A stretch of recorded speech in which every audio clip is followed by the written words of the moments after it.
തിരുവനന്തപുരം ജില്ലയിൽ 4 പേർക്ക് കൂടി കോളറ സ്ഥിരീകരിച്ചു. രോഗം സ്ഥിരീകരിച്ച 4 പേരും നെയ്യാറ്റിൻകര കെയർ ഹോമിലെ അന്തേവാസികളാണ്. വിവരങ്ങളുമായി തിരുവനന്തപുരത്ത് നിന്ന് അഞ്ജു ചേരുകയാണ്. അഞ്ജു, സംസ്ഥാനമാകെ ഈ പനി പടർന്നു പിടിക്കുന്ന ഒരു സാഹചര്യത്തിലാണ് കോളറയുടെയും ഭീതി വരുന്നത്. എന്താണ് വിശദാംശങ്ങൾ? കോളറയും സംസ്ഥാനത്ത് മത്സരിച്ച് പടരുന്ന സാഹചര്യമാണുള്ളത്. ജാഗ്രതാ നിർദ്ദേശം ആരോഗ്യ വകുപ്പിൻ്റെത് ഓരോ ദിവസവും വന്നുകൊണ്ടിരിക്കുകയാണ്.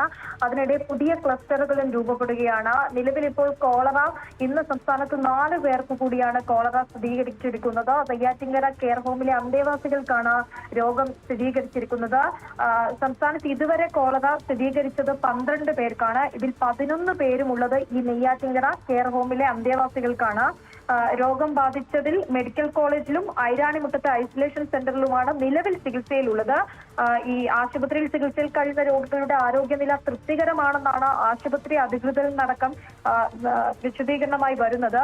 നിലവിൽ മെഡിക്കൽ കോളേജിൽ 10 രോഗികൾ ചികിത്സയിൽ തുടരുന്നുണ്ട് എന്നാണ് അറിയാൻ സാധിക്കുന്നത്. കൂടുതൽ പേരുടെ കോളറ പരിശോധനാ ഫലം നാളെ ഉൾപ്പെടെ പുറത്തേക്ക് വരാനുമുണ്ട്.